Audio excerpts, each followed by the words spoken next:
Are you an aspiring webtoon creator but you don't have a tablet?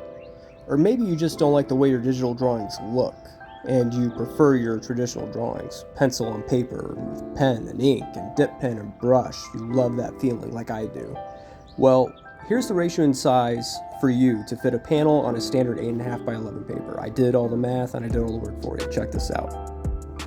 You can't just draw panels willy-nilly, whatever size you want, and trust that they will resize and transform well. Pixelation can occur, but also overall awkwardness can happen, and you really want to plan out your webcomic, properly, make it look intentional and read well.